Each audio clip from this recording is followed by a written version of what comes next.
Beautiful. Well, hi, Maite, and thank you so much for joining me here at Entrée Capital's Founder Spotlight series, where we highlight some of the inspiring founders in our portfolio and invite them to share some of the lessons that they've learned along the way. So are you ready to get started? Thank you so much for having me. Ready. Amazing. Amazing. So let's first get straight to the basics. First, tell our listeners a little bit about who you are. Kind of introduce yourself here. Of course. I'm Maite, one of the co-founders of VIA, which we launched out of Stanford a few years ago. Born and raised between Mexico and the US, born into an entrepreneurial family. So always thought of myself as being an entrepreneur at some point, and spent a lot of time in multiple countries. So I spent time in Mexico and LATAM broadly, in the US, spent some time in China. And so had always loved the idea of connecting people from different places. And that's certainly weaved into what we do at VIA. Yeah, so let's tell us a little bit about what do you do? What do you do at VIA? Either elevator pitch or kind of, even take away part of your introduction of that fact that you kind of are a global human and love connecting people. What does that mean when it comes to VIA? Yeah, of course. So we help companies hire teams in new countries. So we take care of employment contracts, payroll, benefits, immigration, ongoing compliance when you're thinking of building a team abroad, whether that means you're building a remote hub in a new market or you are expanding commercially into a new country where obviously there's all sorts of problems, issues, legal things that you have to take care of when you hire teams or people in a new country. And so we take care of all of that. We make it seamless and compliant through a software platform. And so in that sense, we enable companies to broaden their horizon in terms of where they want to hire workers, and that the goal is, be able to hire someone in minutes who is sitting somewhere halfway across the world, and making sure that that is compliant and seamless. Wow, and that is probably massively important now with this whole bubble or whatever they want to call it of people looking for workers, and then the great what are the words that they're using, the Great Resignation. Absolutely. That's recently happening. Totally. I think it's two things, right? The Great Resignation of people thinking of the value of their work in a different way, especially knowledge workers, millennial workers who are thinking of a job as the requirements of a job are shifting into something that provides more than just, a paycheck, and more than just something that you do 9 to 5, but something that is fulfilling, that gives you a good experience, that, gives you a trajectory, all of these things, in addition to the other bubble or the massive trend, whether we like it or not, of the pandemic and the fact that we can now it doesn't matter where we physically are, right? We're all remote, or for the most part, the knowledge workers are much more open to remote work. And so those two things have shifted fundamentally the way in which you select your employer, in which employers think about where to hire. And so it's been a fascinating time to be building around this space. Obviously, that comes with challenges, right? Things are changing so quickly that we're kind of like catching up to the trends and that massive paradigm shift in the way that the world works. So interesting times for sure. Yeah, could you tell me a little bit about those challenges? Because you seem to be exactly where you need to be at the exact right time. I feel like any HR offering is just you're in the sweet spot now, but it obviously couldn't have been easy in the first few months, and you're still in the beginning of building this. So can you tell me a little bit about those challenges? Because from the outset, it looks like, well, you knew exactly what was going to happen in the world and you were there to meet it. But there obviously must have been some complications. And I think people always learn a lot from, all those stumbling blocks. And what did you do to overcome those? Of course. Yeah, we had a magic ball. We knew exactly what was going to happen. No, of course not. I could tell you about 100 stumbling blocks. The nature of being an entrepreneur at this stage in particular is all about that. I think one of the things that comes to mind initially is realizing that the world has barriers, right? And that our vision of seamless hiring in a new country was about navigating complicated technical things around local employment regulations. Our product is very legal. Compliance is a huge aspect of what we do, especially because we're focused on companies that are building, critical hubs in a market where compliance is a big element. So kind of matching the aspiration of, wow, now that everyone is remote, I can hire people out of anywhere, with the reality that we have to be, experts at local employment regulations and partnering with the right local labor law firms, and the fact that every new country that we would expand into had its own different things, and just the prioritization of that, right? As an early stage company with a limited team, making those decisions across multiple countries, across multiple, regulations and different processes was just complex in general now, and especially so at the beginning. And what countries are you in, just so I know? So we're in Canada, the US, Mexico, Colombia, Brazil, Chile. So the main markets in the Americas. In Europe, we're in the UK, just launched in Portugal, and launching in several more countries in Europe over the next months. That's incredible. So full-time employees. So if someone in the US wanted to hire someone from Brazil, your platform would be perfect for that. Exactly. They can do it on our platform. Absolutely. That's very cool. So, you touched on this a little bit when you were with part of this, either this bigger problem or recognizing some of these issues. It seems now that you have the perfect kind of product market fit, right? So it seems like you understand this, but possibly there were some features that you needed to change, or when it comes to, let's say, fixing or figuring out what kind of regulations, or maybe not going to a certain market right away until you got that regulatory issues kind of, figured out.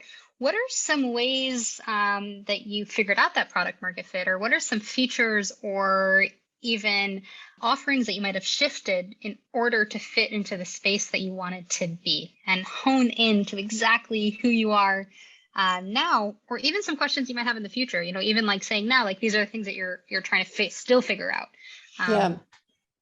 Yeah, of course. So what's interesting is the outsourcing, or the employer of record, which is the formal figure used in this industry, has existed for decades and is massive. But to your point, right, deciding what wedge we wanted to go after and being very specific about that was certainly something that we still dedicated a lot of time to, and especially at the beginning. So one of the kind of big shifts was deciding to focus on companies that were building out hubs in a new country. And what I mean by hubs is a critical mass of people in a given location, right? So 5, 10, 15 people minimum, versus solving for companies that might be fully distributed and they're looking to hire one person in Brazil, a couple of people in Portugal. Let's say that they're headquartered in the US and they have, one or a couple of engineers in Canada, a couple of people that they've identified in Portugal, a couple of people in Brazil, like onesie twosies, we call that. We decided to not focus on solving for that type of customer, and focus instead on solving for the company that says, I'm interested in Canada. I want to build a hub of engineers in Canada. I want to be competitive as an employer in Canada, and I want that team to grow. And how that reflected in features and specific things about our product is their needs are very different, right? We were solving for a lot of depth in that market, solving for things like immigration workflows, right? Making sure that person from the US can go as a country manager, for example, to your team in Canada, as an example. Solving for benefits that are local as opposed to benefits that offer a wide range of countries without being competitive in a given market.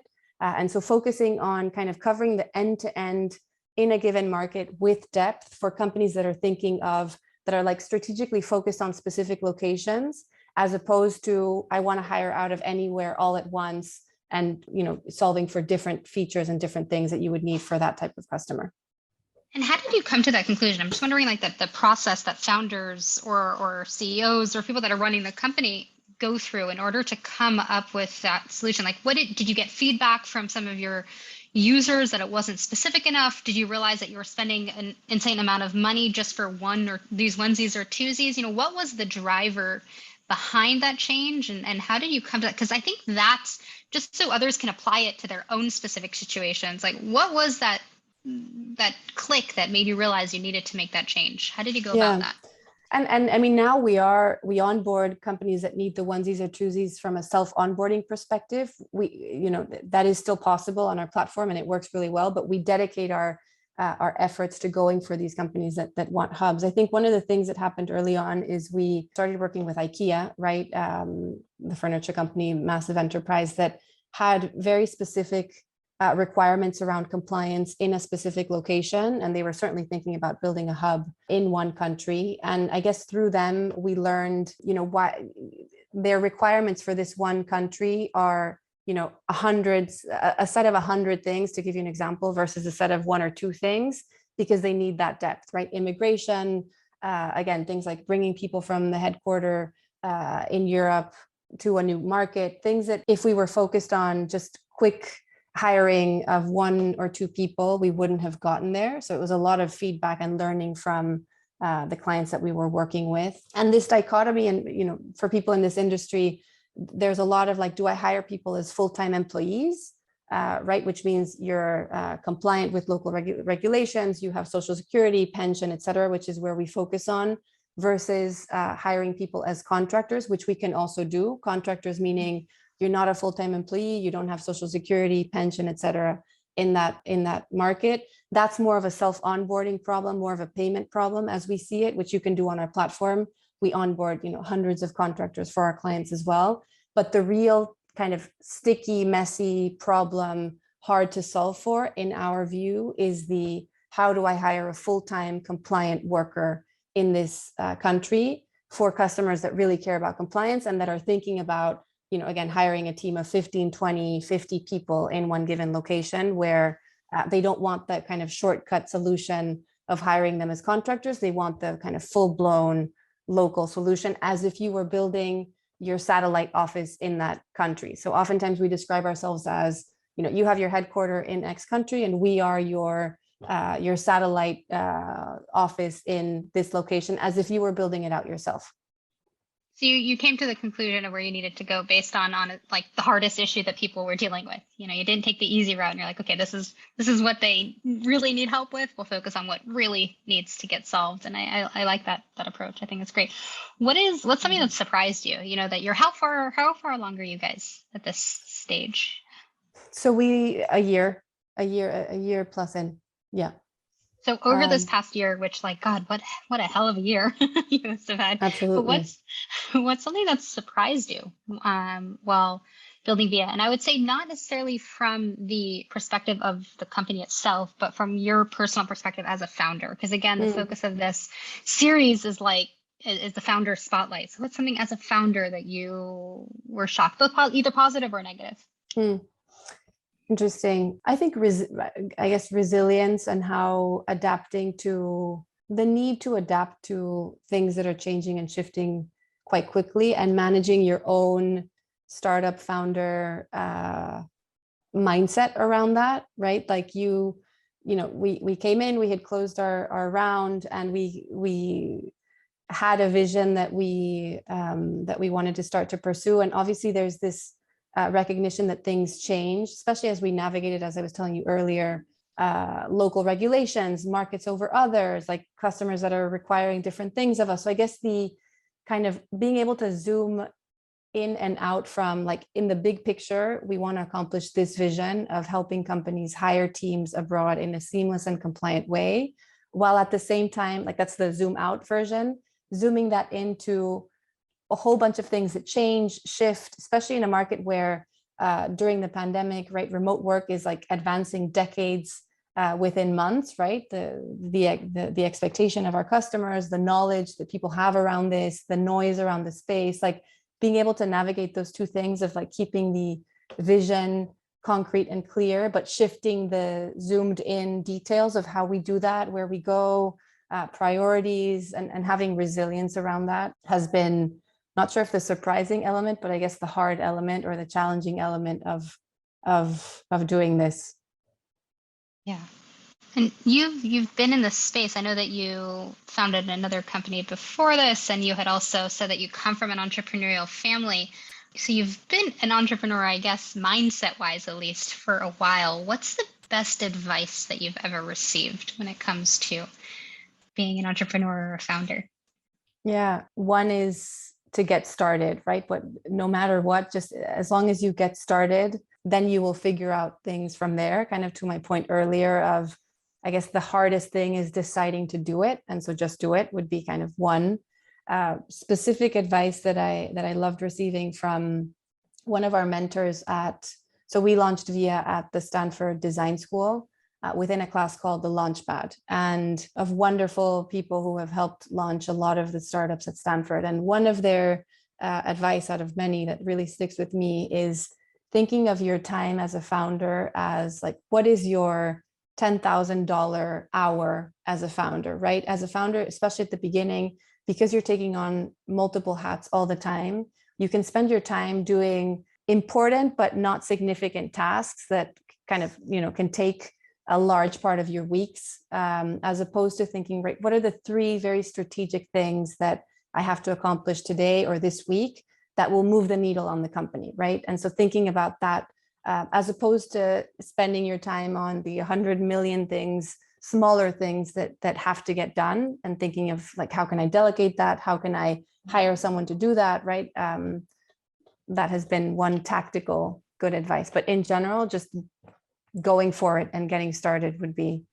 Do you remember practically what that first thing was that you did? Because that's something I always wonder. There's a lot of people that say, just do it, just get started. And I think I loved your second piece of advice. The first piece of advice, I want to grind into that a little bit more. Do you remember what was that first actual practical thing that you did? Did you write a business plan? Did you call a friend and say, let's start it? Was this part, going back, I guess, to your days at Stanford, what was that literal first step? Other than say, I want to do this. Yeah, I think we were at this Launchpad class. We had the concept of VIA. It morphed into very different things, but in general, it was still about connecting global talent to companies. And we were about to graduate, and there was like this decision of, is this a school project that we had fun with, or is this like something that we actually want to dedicate our time to? I started it with my co-founder, Itziar, who's my sister as well, and who was at Stanford at the same time as I was. And I think for me, the kind of the moving factor was to think about what else would I like, what other job offers would I get if not this one? And being very clear that whenever I started talking about other opportunities that were presented to me, I was like absolutely 100% much more excited about doing VIA.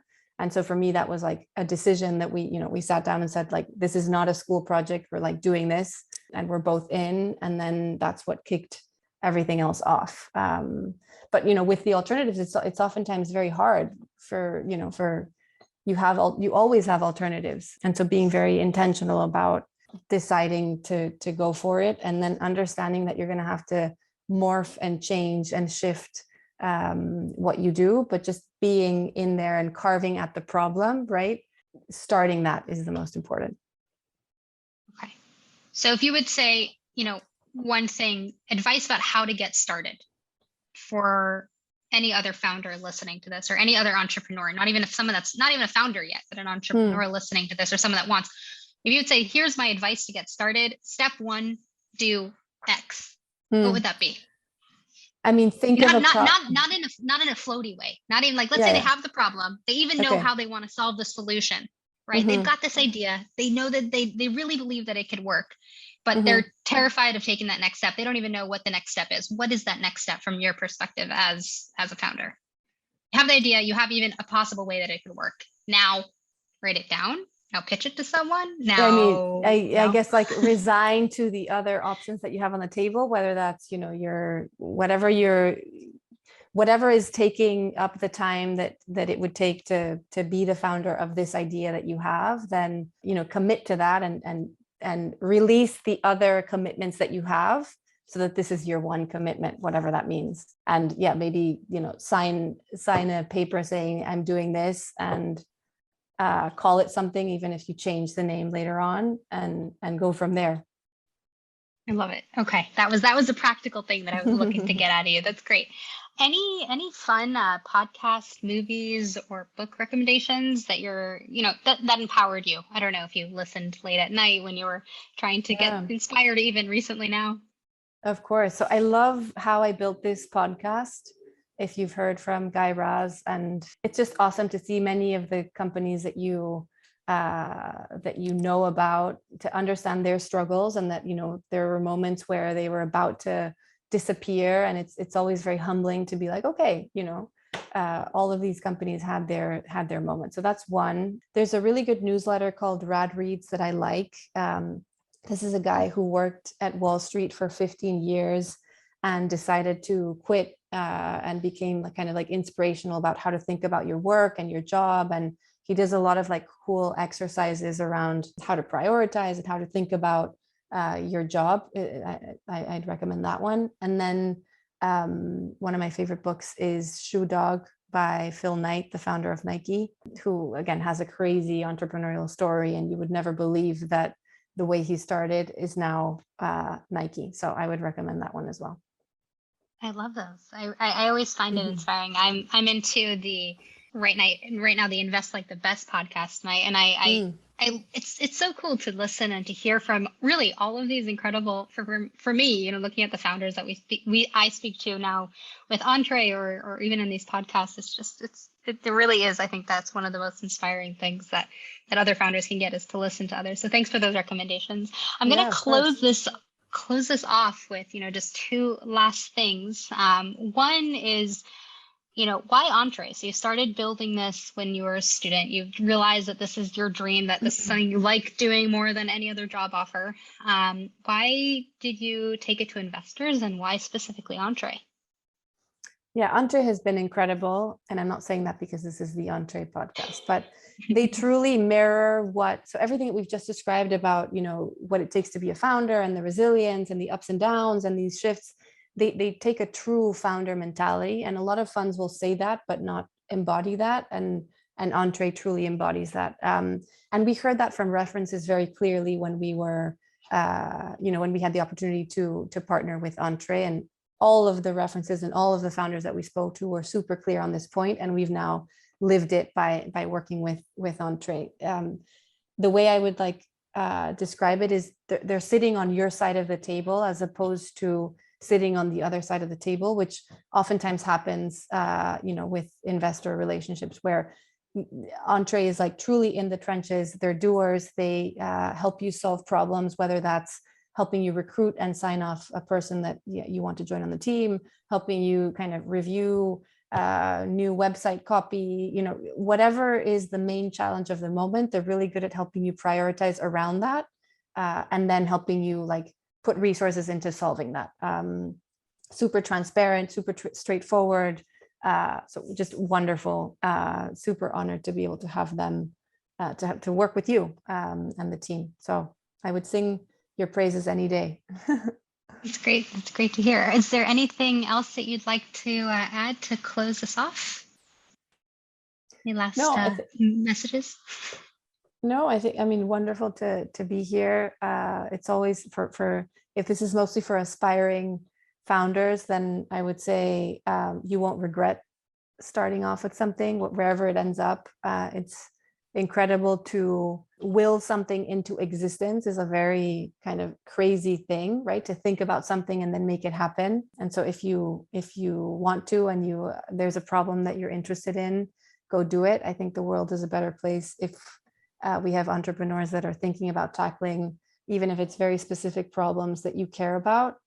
That's how problems get solved, kind of in the bigger picture. So anyways, hopefully we're playing a part in building the infrastructure for seamless global hiring, which sounds very lofty and very big, but I truly believe that we are playing some role in that, and that's an exciting thing to wake up to do every day. So if you have an equivalent big idea that you're excited about, go do it. Love it. I think that is a perfect ending. Just go do it. And thank you so much, Maite, for joining me today. I really enjoyed this conversation. I learned a lot, and Likewise. Thanks for allowing me to dig in to get those steps, because I think those are always the most helpful, at least for me. Anytime. So thanks again for joining. Thank you. Wonderful chatting with you.